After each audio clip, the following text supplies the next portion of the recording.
waaqayyo kadhanne waaqayyo nu haa dhaga'u xiqqaan keenya haa guddatu guddaan keenya nurra haa buusu waan tulluu malkaa akkana afaan firaa wal beeksisee akkatu wal bira nu haa jiraachu nu jenne waan tulluu malkaa haa jedhu waan daana bee haa jedhu nu waaqayyo kadhanne waaqayyo nu haa dhaga'u waan Sayilaan Booranaa 90 garba waan ciicoo gurraattii nu haa dhaga'u saba keenya rabbi fayyaa haa godhu akkanumatti warra wajjin jiraatee wajjin nyaannu rabbi nu haa godhu amma tan nurra haa qabu biyya nagaa nu haa ta'u tarticha haa badu waan tumboo kee bubbee haa taatu nu jenne rabbi haa jedhu waan guddichi haa jedhu diina bookee bubbee haa ta'u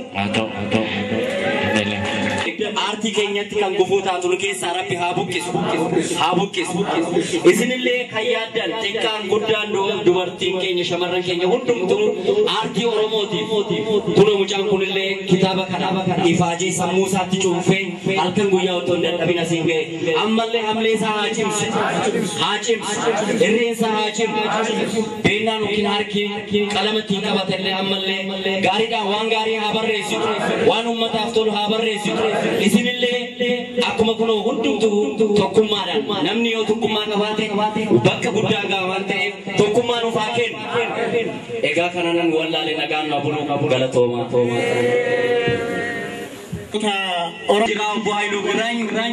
kitaaba lama maxxansuudhaan jarreen sadeen kun kitaaba kana nuuf eebbisanii nu banuu hamlee nu kennaafi Eka hamle barbaachisa kitaabni kun ummanni hunduu akka iftoominaan bitamu hundi keessanume akka hangafummaaf qoxosuu keessaniin nu eebbisaatii nuusaa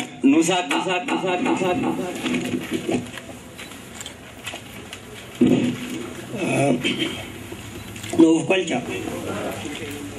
akkuma dura dubbatametti kitaabni irra eebbifamu kun kitaaba isa hangafa abbaa barreessee fi kitaaba hangafa kana akkanatti ayyaana akkana fakkaatuun eebbisiisuun barbaachisaadha. Nama fuulduratti haamilee guddaa qabu, nama baay'ee hojjechuu danda'u, dargaggeessaa kitaaba kana kitaaba hangafa godhee habaasu malee gara fuulduraatitti kitaabolee adda addaa nama hojjechuu danda'u. Tanaan dura illee hojiin isaa bal'aadha. Hundi keessanuu beeytanii nama fiilmii barreessee argisiisuuf dhiyeessee nama diraamaa adda addaa televezyiiniif qopheessee nama barreeffama adda addaa kalaqa adda addaatirra ture. Hojiin aartii isaaf yeroo duraatii miti. Kitaabni kun maxxanfamuu irratti akka kitaabatitti kan dura haa ta'u malee hojii aartii irratti Tufaa Wadaajoo nama hojii guddaa hojjete naannoo kanatti hin beeyna. Hangafa artistoota naannoo kanaati jechuullee hin dandeenya. Ammallee yoo ta'e kanarratti nama dhaabatu miti, nama hamilee guddaa qabu, nama sammuu guddaa qabu, nama minaawa guddaa qabu, nama kalaqa guddaaf hidhate waan guddaa hojjete jennee abdii kan itti qabnu. Akkuma beeytan afaan Oromoo guddachaa jira. Namoonni hirmaatanis bal'inaan irratti hirmaataa jiranii. Yaa ta'u malee waan tokko tokkos wanni arginu hin jira. Uummanni Oromoo waan kiyya waan jedhu kana ofitti fudhachuu irratti, simuu irratti, jaalachuu irratti, ofitti maxxansee foolii paartii ofii kana akka gaariitti tuuffachuu irratti xiqqoo irrini waan jiru fakkaata. Kunillee maalirraa akka ta'e gara fuulduraa qorannaan kan irra gahamu. Haa ta'u malee amma warra as jirtan kan warra komiin kun hin ilaalu. Isin warra hidhatee afaan Oromoo guddisuuf kallattii adda addaatiin tarkaanfii guddaarra jiru baay'ina keessan nan beeka. Isin gurmuu kanaan eessa geenyettanii gara fuulduraatitti illee mooyyuu of duuba mil'attanii akkaataa uummata afaan Oromootii fi aartii Oromootii irratti aadaa Oromootii irratti kakaasuu dandeessan sammuu keessan keessa itti gaggaragalchaa itti yaaduu qabdanii. Kan kanarraa hafe kitaabni kun eebbifamuuf dhiyaateera. Hibbee jechuun akkuma duratti asitti beeksisaan waltajjiidha. Abbaa waltajjii gaafatetti nuufillee sirriitti hin galle. Hibbee lama isa keessaa kan akka ciigootitti ho'ine hibbee jechuun kan biraa hiikan qabu. wayitti bu'uudha jechuudha. Hoolattu gibbee bu'eenna namnis immoo dubbii wal falme gibbee walitti buutanii fujuluu dubbattan jechuudha. Waan kana fakkaatu akka beeynutti ciigoo biroo qabaate abbaa barreessee beeka ifatti kanuma dhugaan immoo kama beeytanii kan hin cabne kan hin qallan kan hin doomne kan hin banne kan hin jaamne dhugaatti kibbee bu'uun jechuun maali kan jedhu immoo hiika biraati. Amalee barbaachisa. Nama mata duree irraa hookaanu baay'ee mi'aadha baay'ee bareedaadha. Cigoodhaan calqabe waan gaariidha. Gulanarratti abbaan barreesse immoo kana ifa godheetti qulqulleessee calleessee qaaccessee sirriitti nu ibsa. Haga sanitti nobsinaa ammaaf kitaabni kun eebbifamuuf dhiyaate dubbii isinitti dheeressu warroota na bira wajjiniin eebbisuuf qophiitti jirra. Mee isaanillee waan jedhan qabanii dhaggeeffatu. Booda yoo carraa arganne waa'ee kitaaba kanarratti haasaa yookiin waan kitaaba kana keessaa argine dubbachuu hin dandeenya. Amma garuu dura uummanni kun nu eegaa jira. Haasaa yookiin waan kitaaba kana keessaa argine dubbachuu hin dandeenya. Amma garuu dura uummanni kun nu eegaa jira. Dhangaatu as jira. Dhangaa kana dabnee uummata biraan geenye gara kaanitti yoo deebinee jedha kun yaada kooti. Obbo Tarroon immoo waan jedhan laal. Kanuma jedhanii kanaaf amma gara eebbatti deemnaa akkuma aadaa Oromootti kan eebbisee banu hangafti keenya immoo nu bira jira. Gara obbo Wasaneetti deebinee akka dhangaan kun uummata biraan ummata dheebotee beela'ee eeggatu kana bira akka ga'u itti kennaa jirra. Hamilee barbaachisa hamilee kennaafi.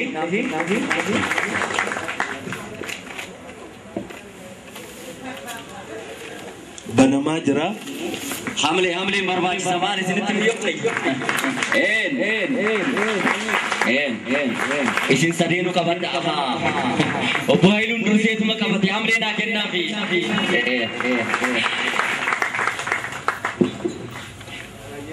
Hayyee galatooma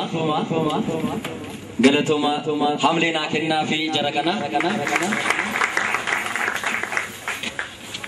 Ulfaadhaa akkuma Taamiraat jedhe wanni hunduu ifa waan ta'eef sa'aatii kanarraa kaastanii kitaaba kana bitachuu hin dandeessanii.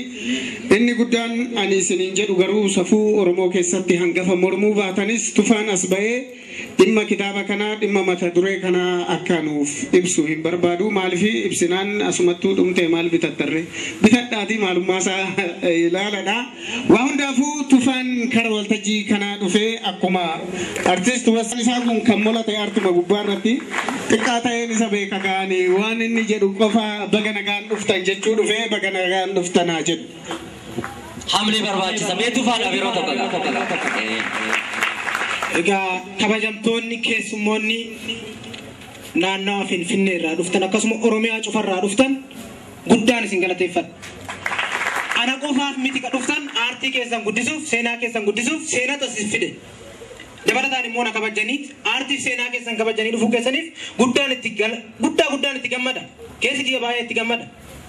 Hojiin kun hojii keessan, hojiin kun hojii uummata keenyaati. Baay'ee tokkoon itti gammade.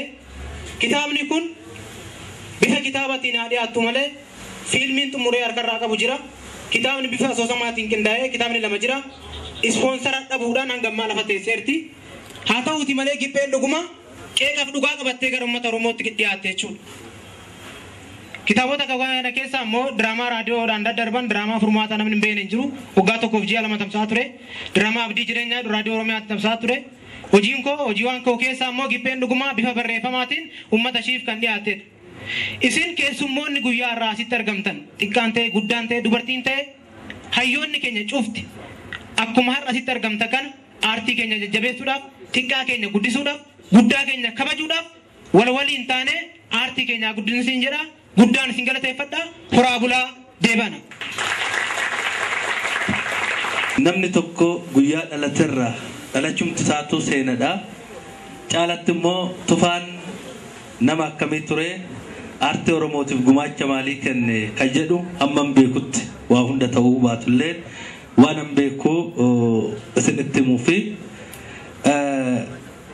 barreessaa yookiin taatoo fakkaataa waan jennuun yookiin weellisaa waan jennuun hin beeku hojii hunda hojjechaa ture waan ta'eef kanaaf artist Tufaa Wadaajoo jennuuni haala kanaan adeemnu artist Tufaa Wadaajoo eebuu aartii irraa qabu gumaacha guddina afaan oromootiif qabu irraa ka'uudhaan bara 2005 haga bara 2007tti jechuudha hawwisoo jiitu kabagaalaa Adaamaa keessatti dhaabbattee socho'aa turan kinoos urgii daadhiin na fuuldura jira isaa wajjin turanii achi keessatti barreessaa diraamaa barreessaa walaloo akkasumas sagaleedhaan achi keessatti guddina aartii afaan oromootiif gumaachaa ture sambira darbee dhaabbata reediyoo fi televezyiinii oromiyaa keessattuu reediyoodhaaf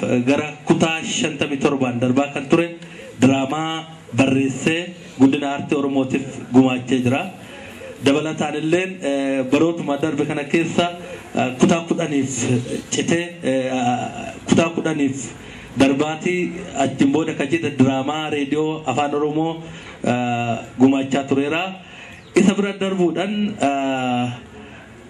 sirba nu fakkaataniituma nu nyaatanii ijoolleen oromoo garaan jabaatan jedhu sirbuudhaan dhaggeeffattoota uummata oromoo biraan ga'ee jira dabalataan diraamaa hinduun mata duree isaa hinduun jedhu keessatti fakkaataa ta'uudhaan gumaachaa turee jira kana qofaa miti Tufaa Wadaajoo guddina aartii afaan oromootiif akkuma barreessaa keenya obbo Wasanee Bashaa jedhan waa baay'ee irratti gumaachaa bu'aa bayii jireenyaa keessa darbaa akkuma adeemsa aartii keenya ol gadi jedhu wajjumaan olii gadi jechaati har'ammoo kitaaba Giphee Dhugumaa jedhu kinoo harka keenyan ga'ee jira mee hamilee naa kennaafi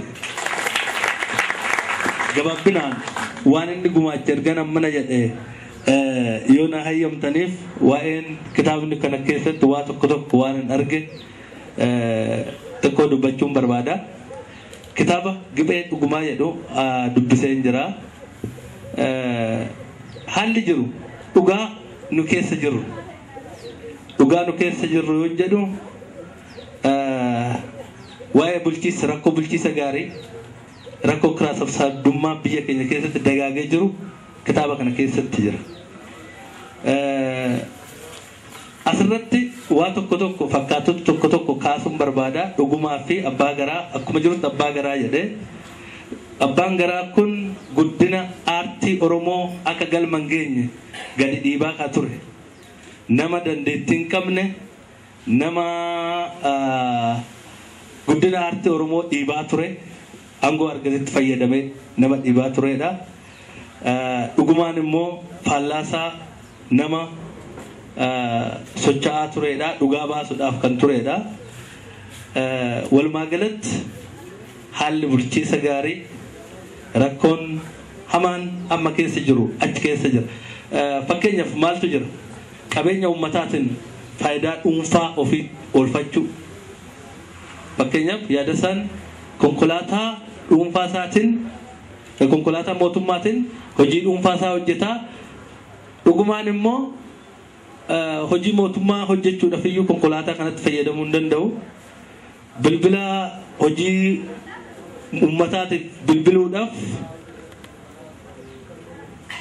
bilbila ofiitti fayyadama yaada isaan immoo maatii isaa firoota isaa hiriyoota isaatiif bilbiluudhaaf bilbila mootummaatiin fayyadama kun akkuma jirutti dhugaa amma keessa jiru kan agarsiisudha jechuudha garuu kaasiyyee kennaa qaba tufaadhaaf tufaa kana waltajjiitti kennaa kana gaa hamle kennaa fi duratti qarshii 1,500 ammas immoo kennaa dhiyeessanii kanaaf hamle naa kennaa fi kaafee fi riistooraantii rabbirraa kennaa nuu kennan kan maal akka ta'e mee Tufaa Wadaajoo saaqee nutti agarsiisa hamleen hin jiru garuu hamleen hin jiru hamlee wow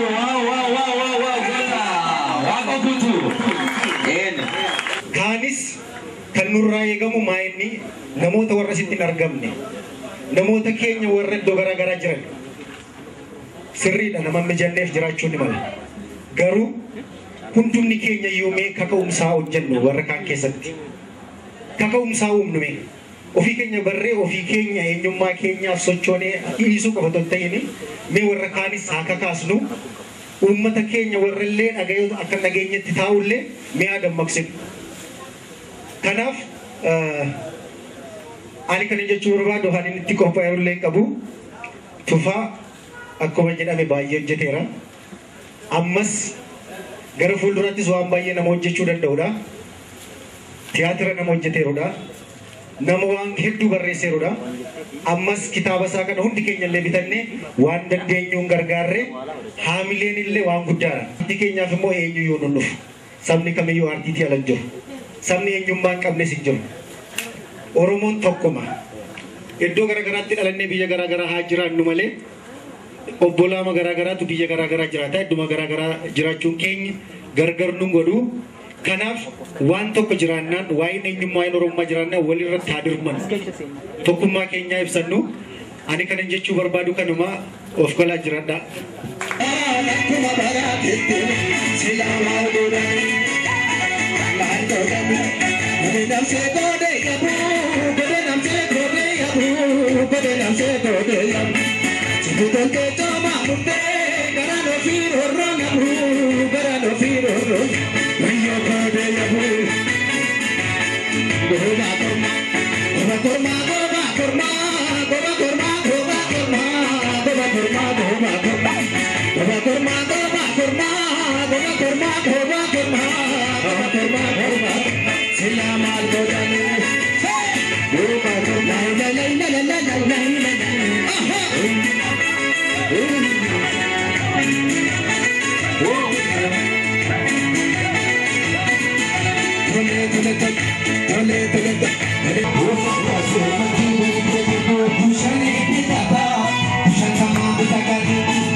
Dambane no adambo malin soreti ada sore irpani rabu sakaboy sekani kan gargar nu bata anjarai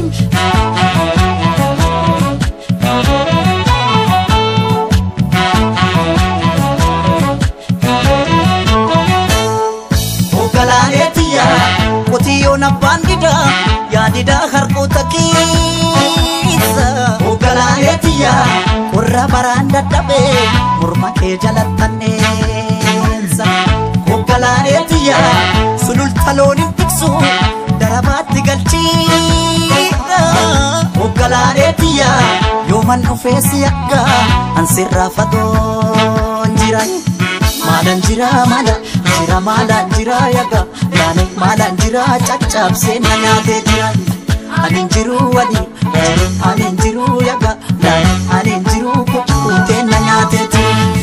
Kotee nami ciisanii darbatee akka daadhii kotee nami ciisanii darbatee rafeen buluu namni waan ormaa abdatee akka daadhii maalaan jira caccabsee na nyaatee jira.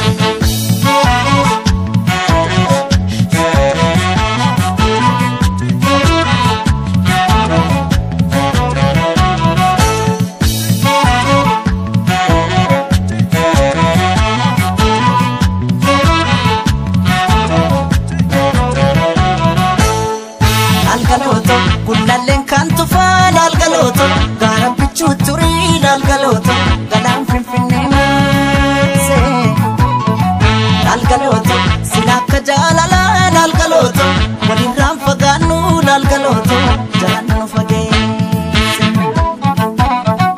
algaloto kulalen kan tufaan algaloto gara pichu turi algaloto galang finfinne se algaloto silaka jalala algaloto walin ram faganu algaloto jalan fagese digani gara sana gara digamu mande no basan adam bane no adam baru male soreti ada sore irbani rabu sakabai sekani kan gargar nu bata anjarai